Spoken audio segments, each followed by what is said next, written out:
Buen día, mi nombre es Milena Bustos y voy a desarrollar el concepto de burocracia desde la teoría de Max Weber. Bueno, el concepto de burocracia generalmente pues está ligado a una estructura organizativa que es aplicable a cualquier tipo de organización siempre y cuando cumpla con características como lo son división de responsabilidades, jerarquía del trabajo, eh, especialización del trabajo, que tenga procedimientos dentro de los procesos de la organización y pues que haya relaciones interpersonales dentro de las personas de la organización. Ejemplos de burocracia, en la cotidianidad encontramos colegios, el gobierno, hospitales, escuelas, todo tipo de organización que pues tenga un fin y que tenga digamos una estructura interna como tal y que ofrezca un servicio. Cuando a uno le dicen burocracia, uno realmente inmediatamente pues se imagina esas entidades, esas organizaciones estatales que prestan un servicio y que pues comúnmente uno va a realizar cierto tipo de trámites. ¿Qué se encuentra ahí? Se encuentra la negligencia, la ineficiencia, el mal servicio prestado por parte de los empleados y esto hace que el concepto de burocracia se tergiverse y termine siendo un concepto negativo. La palabra burocracia etimológicamente procede del término francés, de un vocablo francés, burocratie. Eh, este se compone de dos vocablos, que es bureau, que quiere decir escritorio, entidad, oficina. Y kratia, que viene del griego kratia, que hace referencia al poder o al dominio o al gobierno. Entonces, en síntesis podemos decir que pues la burocracia es el poder del escritorio o la dominación del gobierno. En esta ocasión pues vamos a abordar el concepto de burocracia desde la teoría burocrática que desarrolló Max Weber. Max Weber fue un sociólogo, fue un politólogo, jurista y economista que nació en Prusia. Este señor en Prusia pues es un país que actualmente no existe. El territorio de Prusia actualmente comprende más del 80% de lo que ahora es Polonia. Weber pues creció en una familia con corrientes políticas liberales y esto le permitió digamos como desde muy niño entrar digamos como en esa corriente y pues poder teorizar y conceptualizar como lo hizo, el modo que lo hizo durante su vida.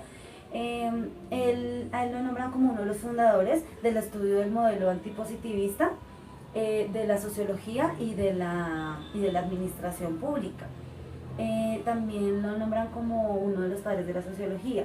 A pesar de que pues esa es una de sus profesiones, él se veía a sí mismo más como un historiador que como un sociólogo. Bueno, sus trabajos más importantes los desarrolló dentro de la sociología, dentro de la religión y dentro del gobierno. Y también hizo bastantes estudios dentro de la economía. Su obra más reconocida son, pues todos sabemos, son los ensayos de Ética y Sociedad y El espíritu del capitalismo, pero pues su compilación más importante es la de Economía y Sociedad, que es donde digamos como compila todos los conceptos y todo digamos como las teorías que logró desarrollar dentro digamos de ese tema. Él fue un gran renovador de las ciencias sociales. Esto pues se habla en varios aspectos pues porque decimos que él busca a diferencia de sus precursores de la sociología, en la diferencia de ellos, él decía que la metodología como se estudiaba en las ciencias sociales era errada, porque no es meramente una imitación del estudio de los empleados, digamos, de una organización, como el estudio de las ciencias sociales, porque es que él hablaba que en estos asuntos sociales intervienen individuos. Los individuos, las personas, tienen conciencia, tienen voluntad y tienen intenciones. Entonces esto hace que este proceso pues sea como un poco más complejo de comprender, entonces debe tener un estudio digamos diferente y paralelo. Para esto él propuso el método de los tipos ideales, que pues es un instrumento conceptual que le permite digamos desarrollar mejor estos conceptos. Bueno, estableció también en el estudio de la democracia que debía existir una jerarquía establecida. Esta jerarquía lo que hacía era que tenía que determinar las normas, las leyes, las labores y los productos que se hacían dentro de la organización, y debía, digamos, como que todos los trabajadores lo conocieran para permitir, digamos, como un mejor desarrollo de la organización. También habla de que la burocracia es una forma de organizaciones humanas que se basan realmente en la racionalidad. Entonces la racionalidad, y también se basa en la adecuación de los medios a los objetivos que se proponen, pero garantizando obviamente una maximización de la eficiencia en el cumplimiento de estos objetivos. La racionalidad de la que les estoy hablando es, Weber decía que se expresa de tres formas diferentes y que están ligadas entre sí. Este concepto lo desarrolló durante una época de historia donde hubieron varios cambios, digamos, en la religión, varios avances, que fue la época de Lutero y Calvino. Entonces él logró determinar estas tres formas de racionalidad, que son la burocracia, el capitalismo y las ciencias modernas. Estas tres formas están ligadas entre sí, y esto fue lo que le permitió a él, digamos, explicar el progreso tan grande que tuvo en cuanto a el progreso social y el progreso económico que tuvieron algunos países de Europa, como lo fueron Alemania, Holanda e Inglaterra. Ante la diversidad, dentro de todo este estudio, él encontró varias organizaciones formales. Estas organizaciones, él tomó cada característica en común que tuvieran estas organizaciones, las juntó, y estas características las bautizó como burocracia. Y esta racionalidad, pues, es el ejemplo supremo esta burocracia es el ejemplo supremo, digamos, de la racionalidad, y pudo determinar, digamos, que la burocracia, para ver la burocracia y la eficacia son prácticamente sinónimos dentro, digamos, de una organización.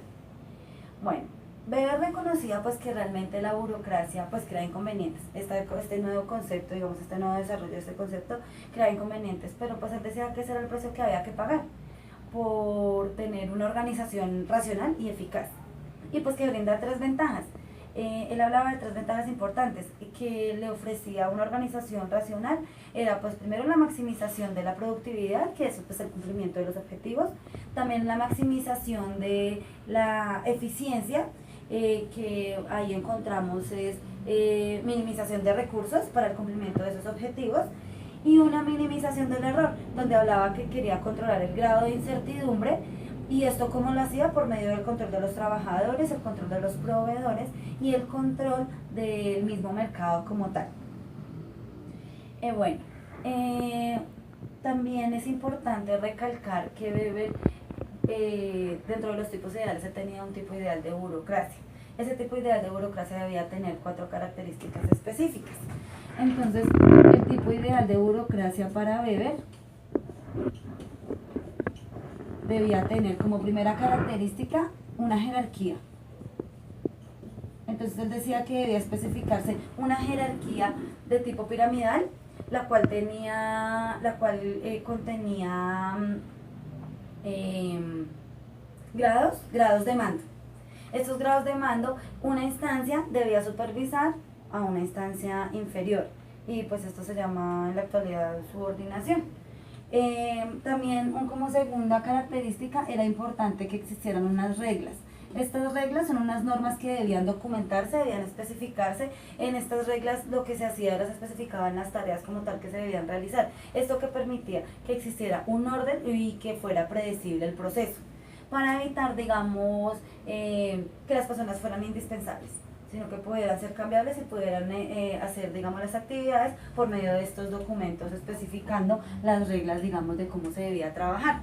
También tenemos como tercera característica la impersonalidad. Entonces aquí esto va enfocado sobre todo a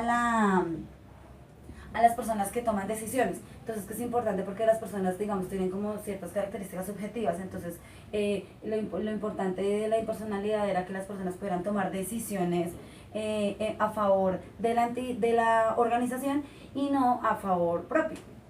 Y como cuarta característica, pues es la división del trabajo, que es, digamos, lo que todos sabemos, una especialización de cada actividad y una especificación de qué se debe hacer en cada actividad. Bueno, Weber también especificaba que la burocracia es un tipo de poder. ¿Por qué lo decía? Porque él decía que de este tipo de poder debía tener una autoridad. Él desarrolló 3 tipos de autoridades y de ahí se emanaron 3 tipos de sociedades. Sabemos que los 3 tipos de sociedades de Weber era la sociedad tradicional, la sociedad carismática y la sociedad legal. La sociedad carismática, la sociedad tradicional era la que nos hablaba, digamos, de la familia, de las cuestiones hereditarias, de las cuestiones patriarcales.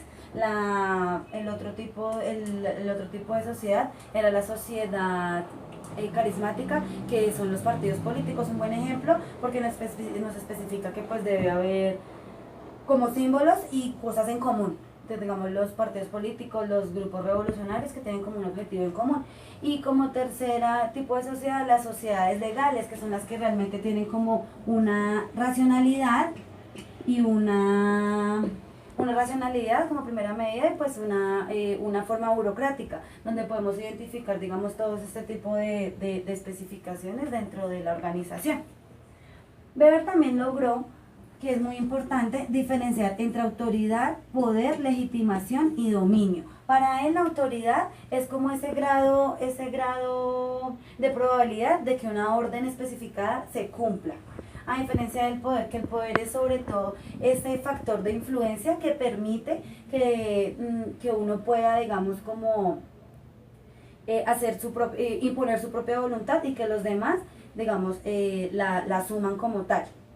La legitimación a su vez es como la motivación que implica el hecho de que una persona pueda cumplir, digamos, con esa orden que se le da.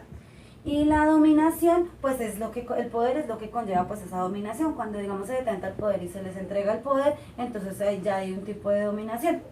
Podemos hablar de los logros que tuvo, digamos, esta teoría.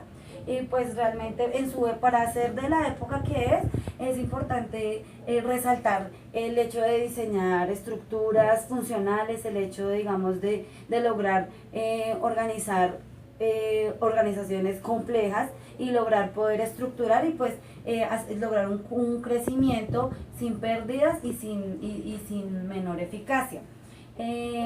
También nosotros podemos encontrar que también pues tiene sus puntos débiles, a pesar de que pues tiene unos aportes muy importantes, de pronto como lo hizo también el Taylorismo y el Fordismo, que aportaron, digamos, la alta productividad. También tiene su punto débil, que es de pronto no desarrollar también, como lo hace Mary Parker Follett, la teoría de las relaciones humanas. Entonces, él tiene en cuenta, digamos, al ser humano con la subjetividad y todo esto, pero no lo vincula tanto y no hace, digamos, que la organización, digamos, esté más humanizada.